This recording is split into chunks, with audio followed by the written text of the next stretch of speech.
Olá, pessoal! Hoje estamos recebendo o médico infectologista pediátrico Dr. Charbel Curi.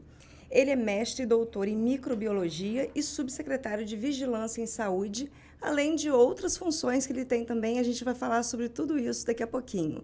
Não é, Frânio? É isso aí. A gente hoje vai bater um papo bem proveitoso com o Dr. Charbel e, inclusive, a gente já vai destacar aqui um estudo que saiu recente agora, que o HPV atinge de 50% a 80% da população, justamente isso que o Dr. Charbel mais ou menos abordou na África, não é isso, doutor? Tudo bem? Boa tarde. Boa tarde, Liliane. Boa tarde, Frane. Boa tarde a todos do nosso ponto de pergunta. É um prazer estar com vocês.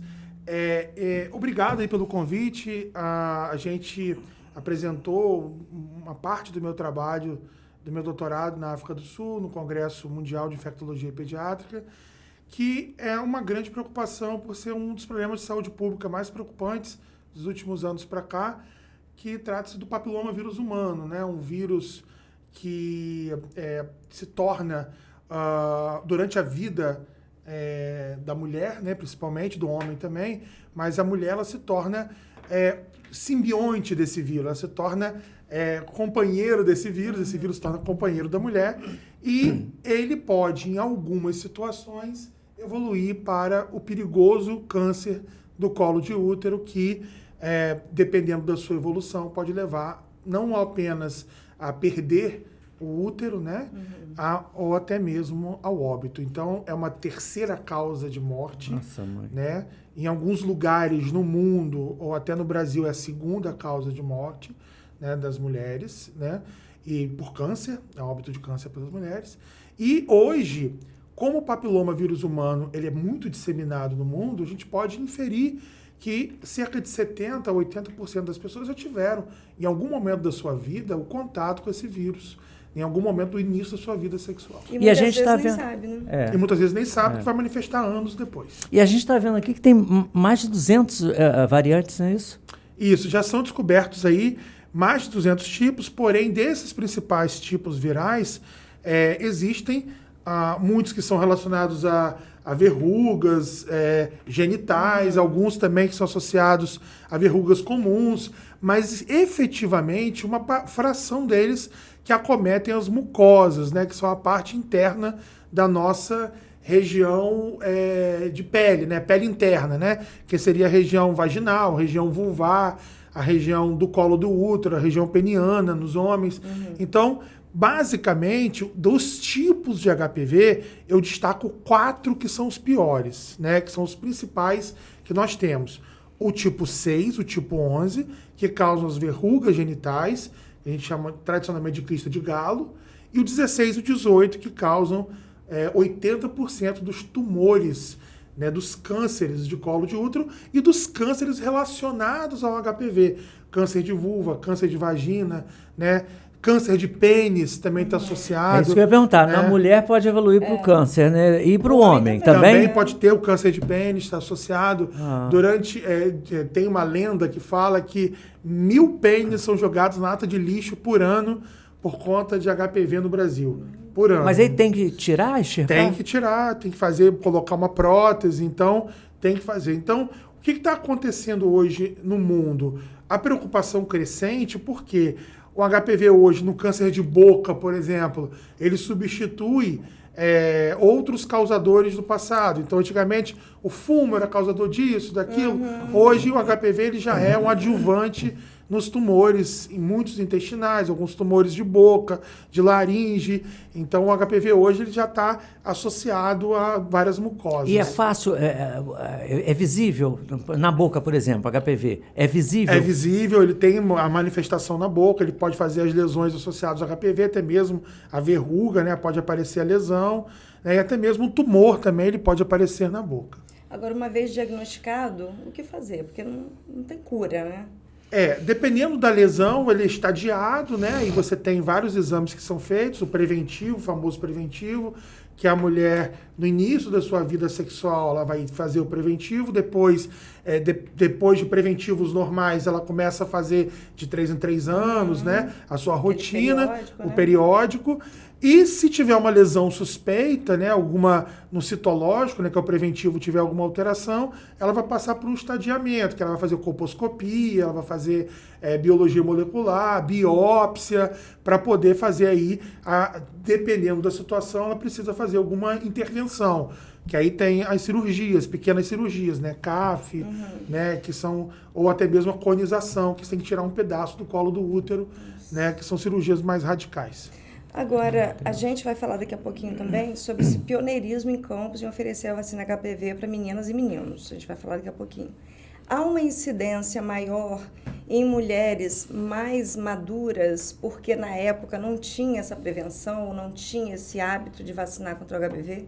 A sua pergunta é brilhante, porque no meu trabalho a gente mostrou que existe uma fase da vida adulta que é uma fase de maior transmissão, de maior contágio do HPV. O que o nosso trabalho mostrou é que no período ali entre 25 a 45 anos, há uma taxa de maior contaminação e de maior prevalência do HPV, né? Porque tem maior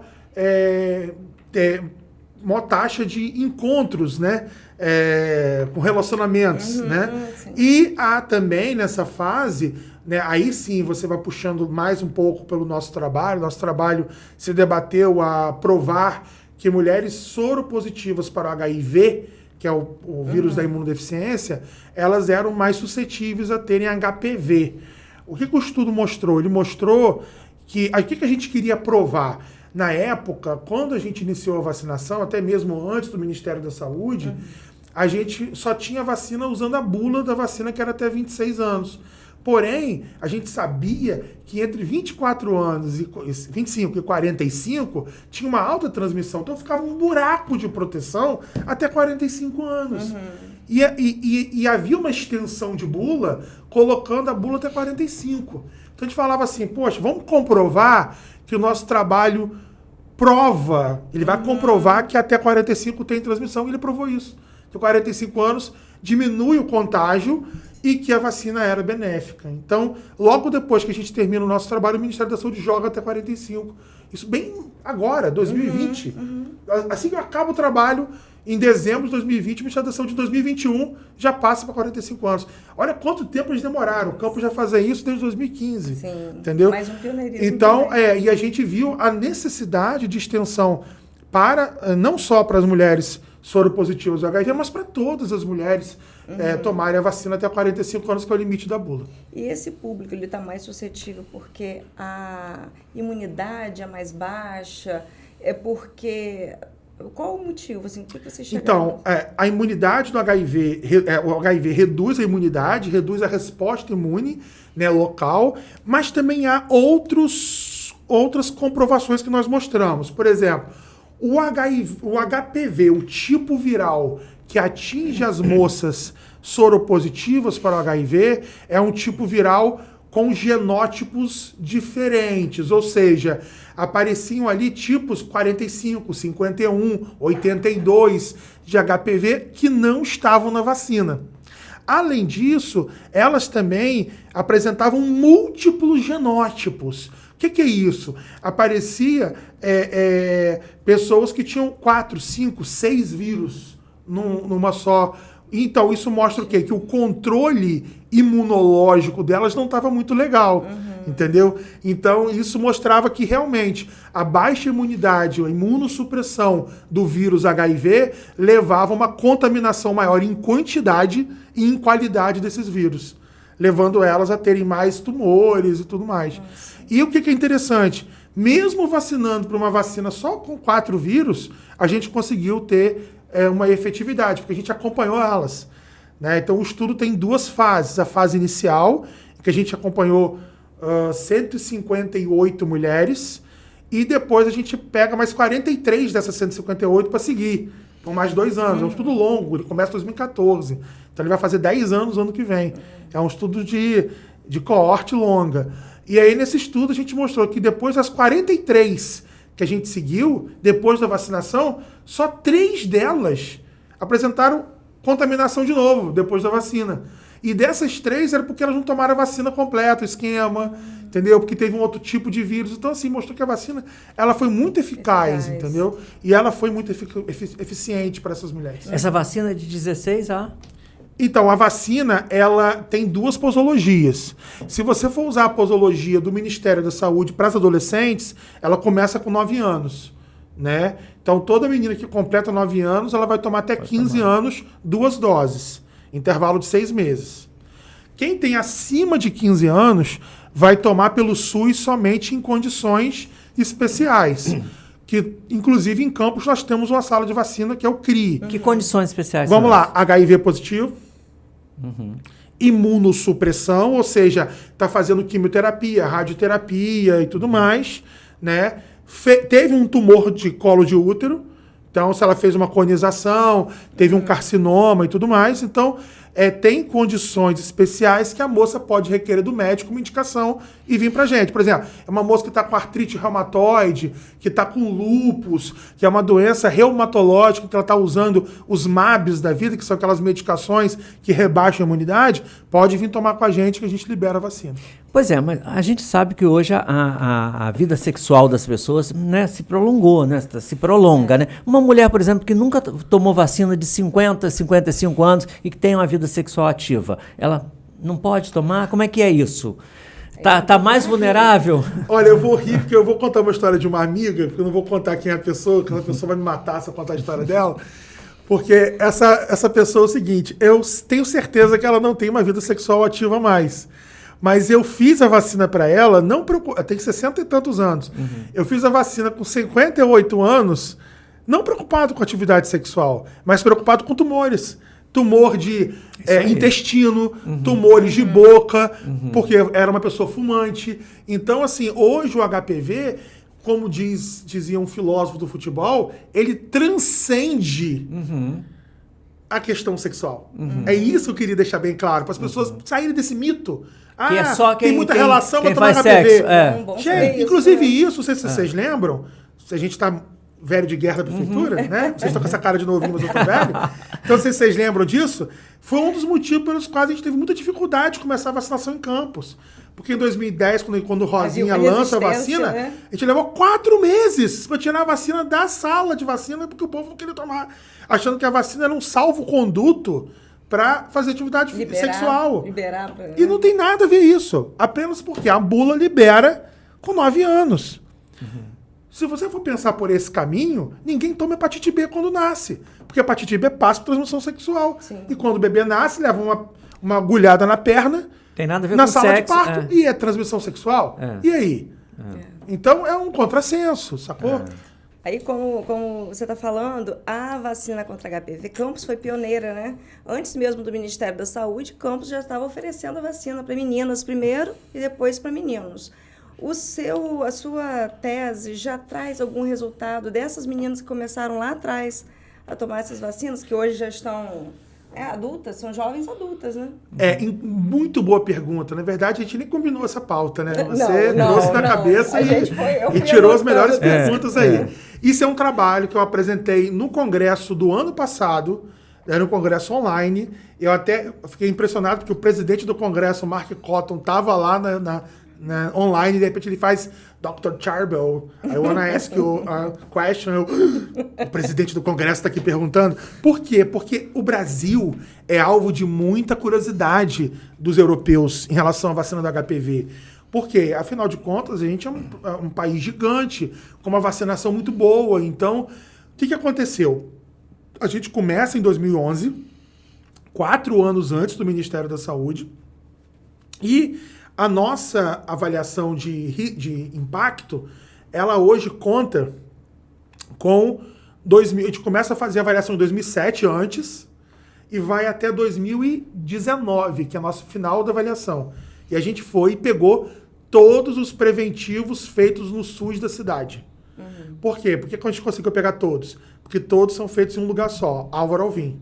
Então a gente pegou todo aquele banco de dados do Álvaro Alvim e fizemos o primeiro estudo que saiu agora, que saiu antigo em 2016.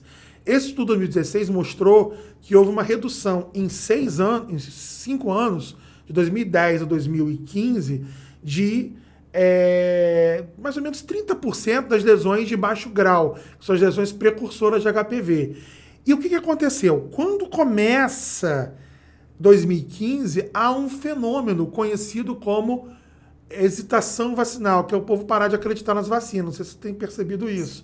E começa fake news na internet, negacionismo, e também naquele momento começa a sair a vacina de dentro da escola, porque a gente fazia na escola. Então, 2016, 17, 18, 19, a vacina está fora da escola. 2020, uma anemia.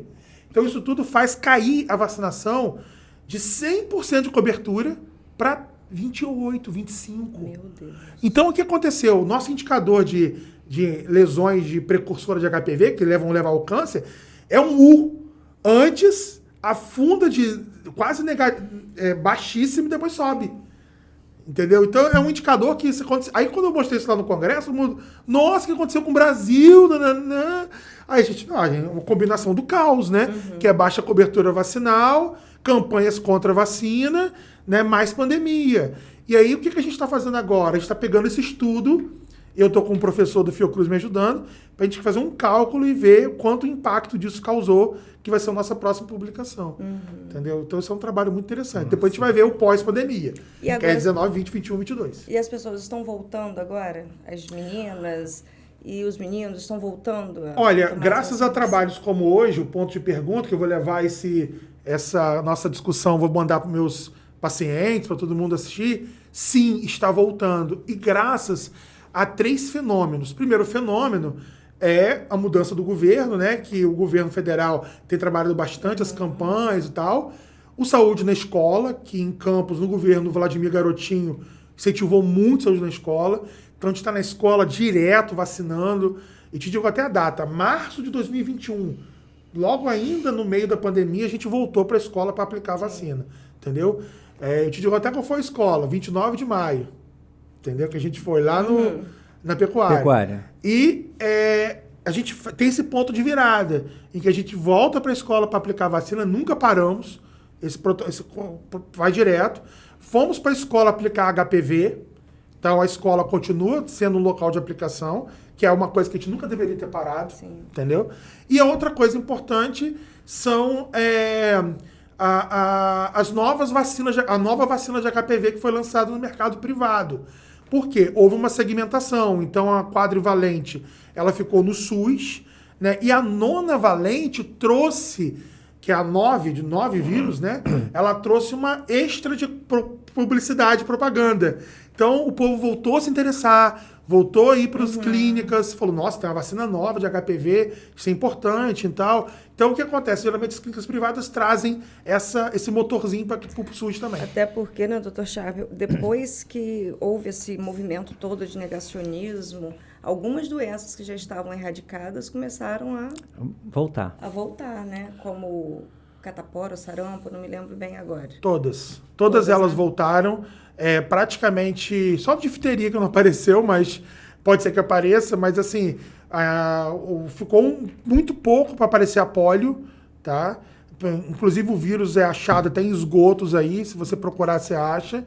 Então, sarampo voltou com força em 2018, 2019, agora que a gente conseguiu controlar, os dados do Rio de Janeiro desse ano tá 0 casos até o momento, pode ser que apareça, mas vamos continuar torcendo. A cobertura vacinal melhorou bem, tá? Mas não é aquela Brastemp, como a gente falava, de 100%.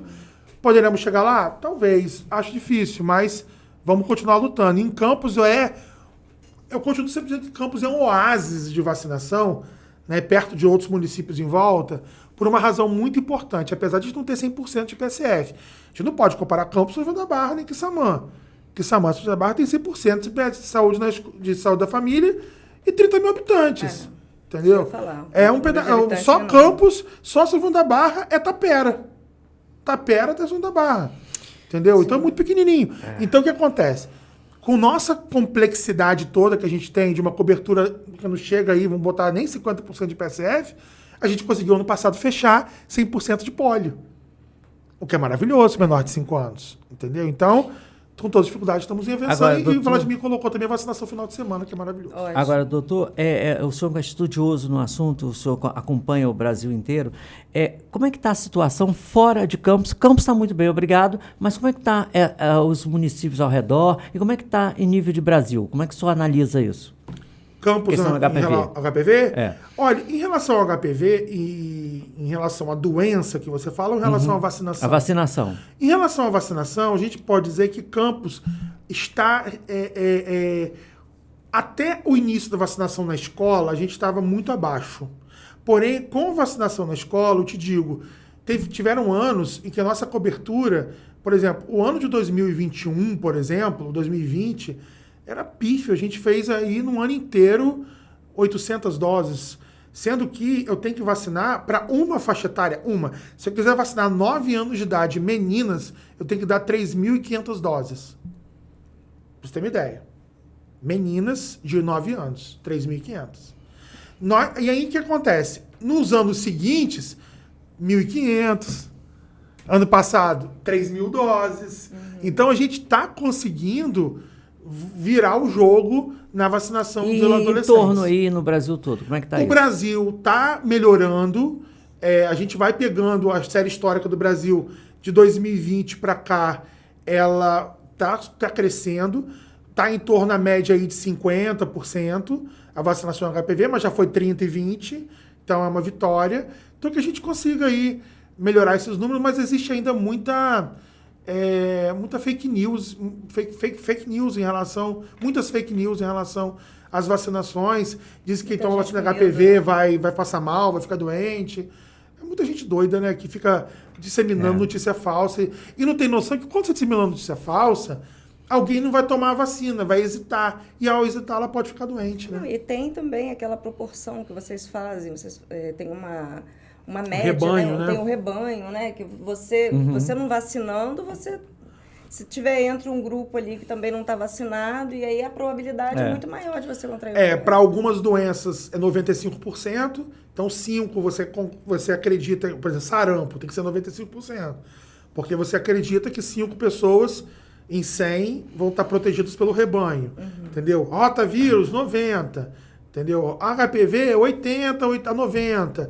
Então, algumas doenças você precisa de uma cobertura máxima, outras você pode chegar em acima de 80%, mas mesmo assim, tá abaixo. Meu Deus do céu. O negócio é assustador. Eu agora estou lembrando, Eliane, te cortando um pouquinho, quando fala nessa coisa de negar a vacina, eu lembrei do Covid, né? Sim, foi o que ele falou, a gente conviveu muito com isso, principalmente no início, né, da pandemia, que ninguém sabia exatamente o que era, como era, e as informações chegavam por WhatsApp numa velocidade muito grande, para um número muito grande de pessoas também, e ficava todo mundo apavorado, porque... Então, se nós estamos aqui nesse estúdio, sem máscara, conversando, é graças às vacinas. Se nós estamos aqui sentados, felizes, revivendo nossa família e tudo mais, é por causa da vacina. Então, a vacina, ela é o diferencial entre estarmos vivos e estarmos mortos, né? Vocês viram o ponto de virada que foi quando a gente começa a vacinar, as pessoas param de morrer.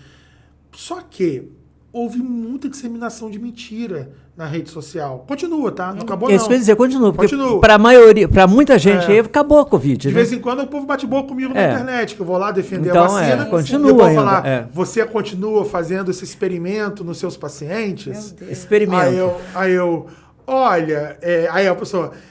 uma pergunta, teve uma clássica, doutor, essa vacina está dando miocardite e matando uma a cada 30 pessoas. Eu falo, olha, querido, se essa proporção estiver certa, mais de 10 bilhões de doses foram aplicadas. Se você for usar a mesma proporção, vamos considerar aí 1 a cada 30, então 3 bilhões de pessoas morreram no mundo.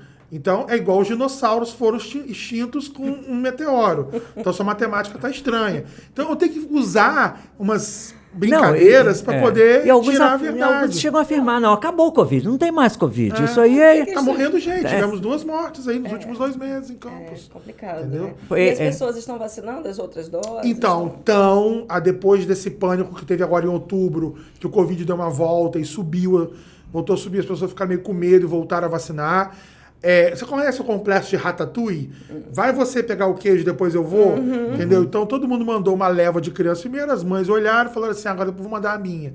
Entendeu? Agora as pessoas estão voltando a acreditar e muita gente ainda com medo. Só porque o RNA mensageiro, ele não transforma o seu DNA.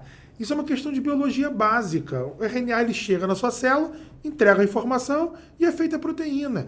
Ah, porque a proteína SPAC vai para o seu cérebro transformar seu cérebro. Cara, eu não conheço nenhum paciente meu que ficou com problemas psiquiátricos por causa da proteína spike. Então, assim, são relatos anedóticos e relatos da mais, assim, loucura que você vai ver que a internet produz, entendeu? E para você quebrar isso, uma mentira, e profissional de saúde disseminando mentira. Já vi também. Entendeu? E aí você vai lá, bate boca com o profissional de saúde e fala com ele assim, cara, você é um pediatra. Você não pode fazer isso. Dentro de você, você pode ter suas convicções. Sim. Que você não pode fazer é levar as pessoas com o rebanho. Sim. Sabe por quê? Uma criança pode morrer por isso. Agora, meu consultório agradece. Eu não tenho vaga para consulta. Sabe por quê que eu não tenho vaga para consulta? Porque muitas das crianças... Eu vou mandar isso aqui para meus pacientes. Eles sabem que eu estou vendo isso. Muitas das crianças que estão me procurando hoje... Doutor, meu filho estava ótimo. Depois da pandemia, ele pegou um Covid em 2021. Não para de ter pneumonia, sinusite, nananana. Aí quando você vai ver, teve Covid mesmo, doença, e que baixou a imunidade, começou a ter pneumonia e sinusite. Entendeu? E o vacinado até pode ficar doente, mas é muito menos. E o problema é que quando o médico vai dar essa informação errada, né, quando o colega, o profissional de saúde, ele vai dar a informação errada e confunde mais ainda a cabeça das pessoas. É diferente de um cidadão comum. De um leigo, né? É diferente de um leigo. De um leigo está falando e um profissional de saúde está lá e está disseminando esse tipo de coisa. Se você acaba Vocês tiveram 2 processos, eu acho, né? Foi no início da vacinação. Convencer. E quando começou a vacinar as crianças também. Isso. Ó, hoje, por exemplo, chegou um adulto para mim, que eu tratei há 2 meses atrás, ele teve um Covid, ficou ruim. E aí agora ele abriu um quadro de asma, de chiado no peito, adulto, pós-Covid. Não tinha alergia, não tinha nada.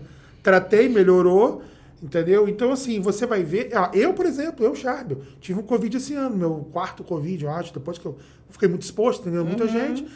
E aí esse Covid evoluiu com o quê? Com uma pneumonia e com uma sinusite. Eu tomei uma vacina de pneumonia depois, porque eu fiquei tomando antibiótico um mês. Então... Todos nós estamos suscetíveis a termos complicações pós-Covid. Sim. O que a gente precisa fazer o quê? Aí sim, uma boa alimentação, uma atividade física, né? Eu estou até devendo isso, né? Uma vacinação de pneumonia, uma vacinação de gripe, que as pessoas não fizeram esse ano, entendeu? Então, são coisas que a gente tem que colocar em dia pós-Covid para a gente ficar em dia. Engraçado que não parece nada, né? Vacina de gripe. Antigamente não tinha grandes importância. Hoje... Ninguém dava muita importância. Ninguém dava importância. Você vacinar contra a gripe, né? Não tinha. Hoje em dia é necessário. Sim, fundamental nesse processo aí. Agora, verão 2024. O que é que nos espera aí? Olha, a única coisa que me preocupa mais para esse verão é dengue. Eu estou preocupado com a dengue. Por quê? Por causa desse ano 2023. Não sei se vocês têm acompanhado, a gente teve esse ano 3 mortes por dengue. Sendo que a última morte foi agora, um rapaz que foi internado como suspeita de febre maculosa, que é uma febre que não tinha em Campos e agora tem há 2 anos para cá. Né? E esse menino, na hora que a gente mandou o sangue dele para o Rio, eu falei, bota também leptospirose e dengue. E deu dengue positivo. E é um jovem de 21 anos. A gente teve também idoso que morreu de dengue.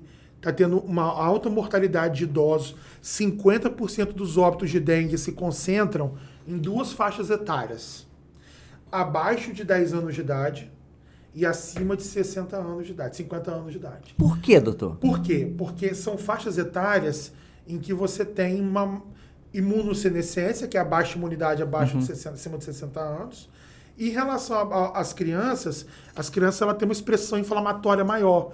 Então, quando elas têm dengue hemorrágica, elas ficam mais inflamadas. Entendeu? Então, você tem as 2 expressões. E o idoso desidrata rápido e tudo mais. Então, a gente tem essas 2 preocupações.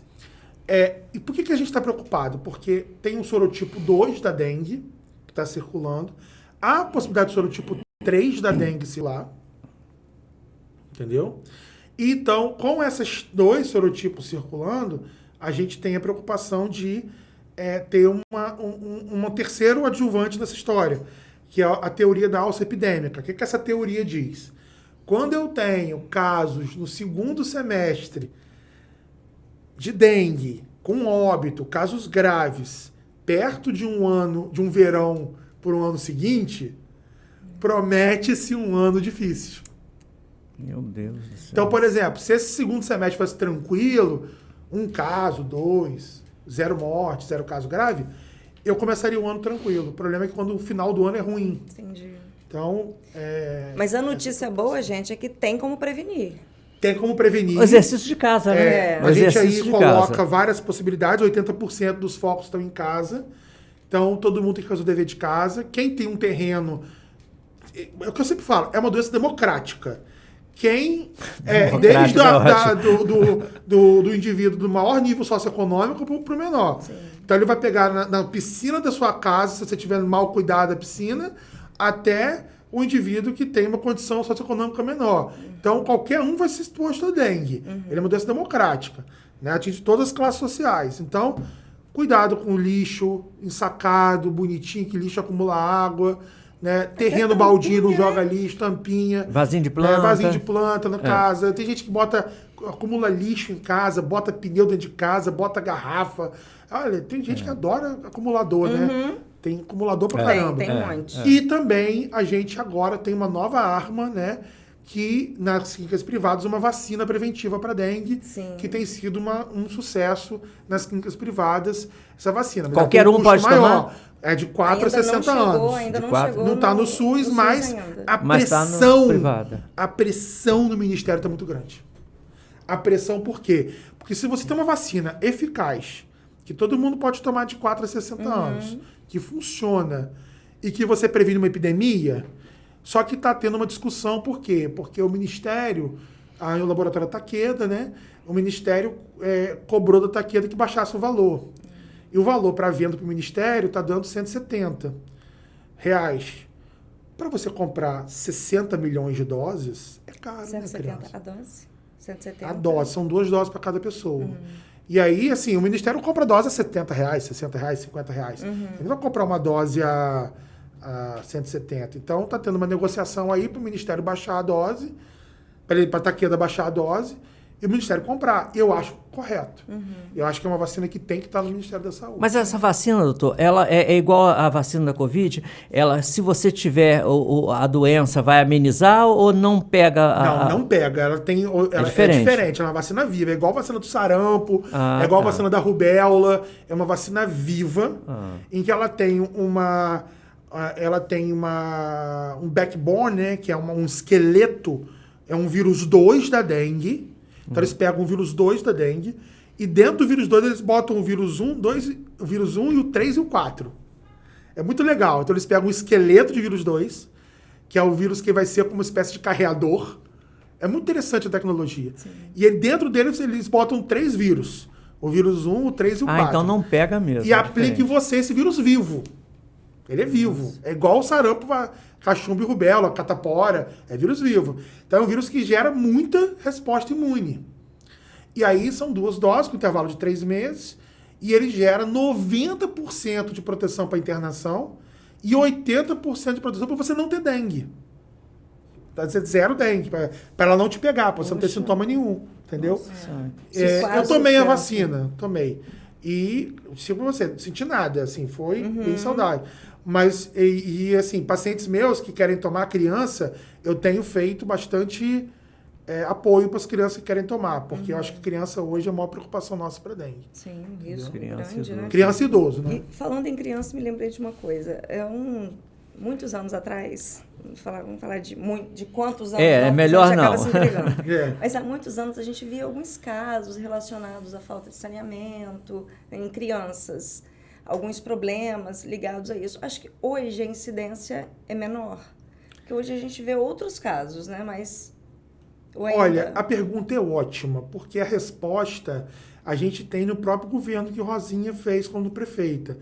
Quando Rosinha foi prefeita, não sei se vocês se lembram, quer dizer, vocês se lembram, vocês estavam lá, a gente viu o programa Bairro Legal. Sim.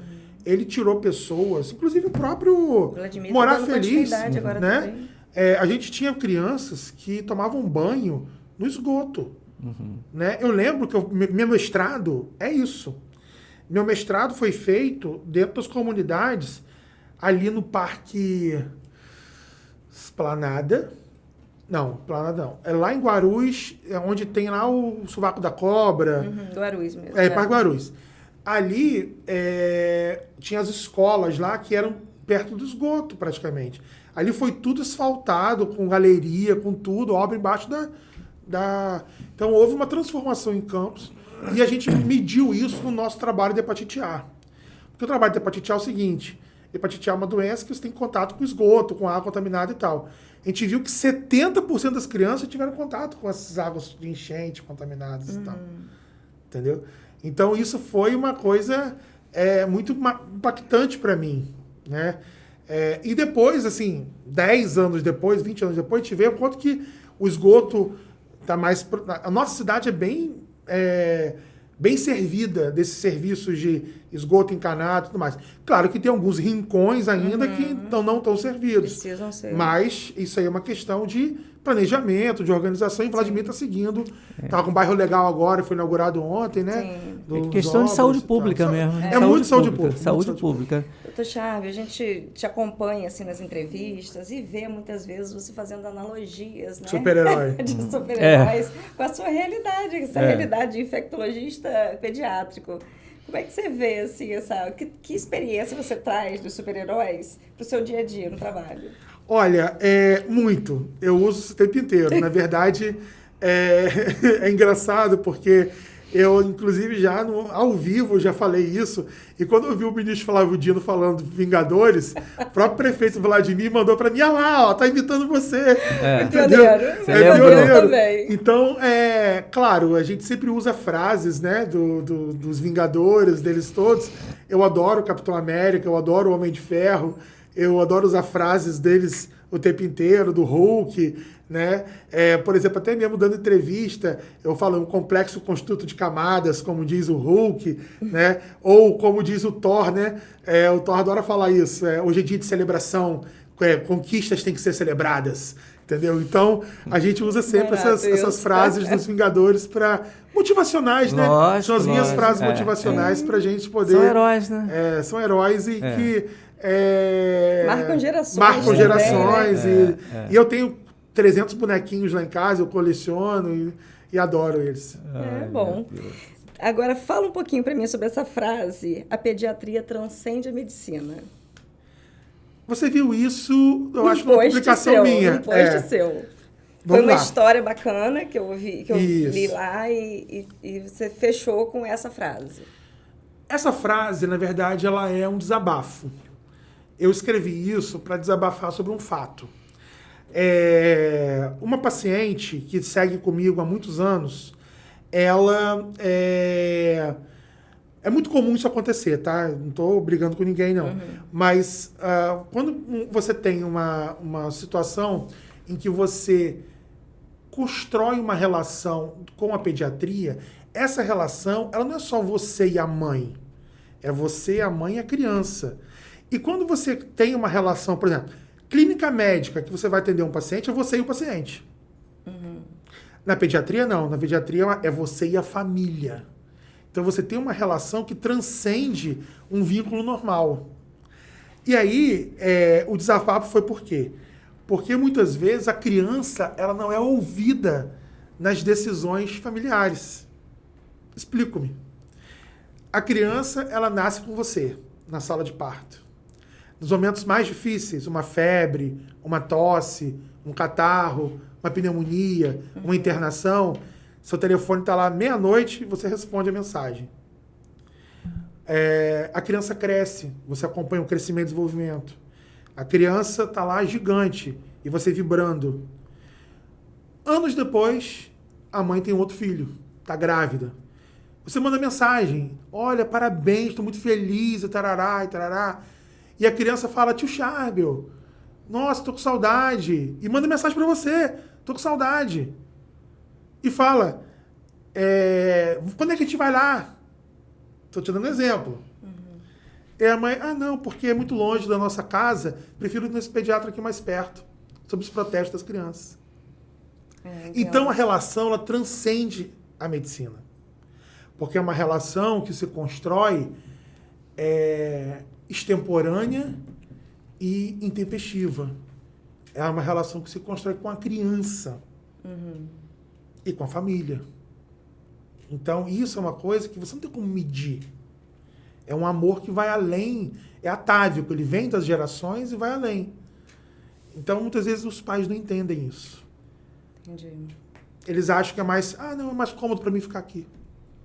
Que é mais perto da minha casa. Gente, olha, a gente teria muito mais assuntos para falar, mas nosso tempo que pena, tá acabando. Tá acabando. Acabou, na verdade, Acabou, né? Vamos combinar mais vezes aqui, trazer o Dr. Sharp, porque ele sempre tem novidade pra gente. Sim. E a gente queria agradecer a sua presença, Dr. Charbel, porque é muito importante pra gente. A gente falou sobre vários assuntos que são muito importantes para a população em geral, né? Desde pequena até a idade adulta.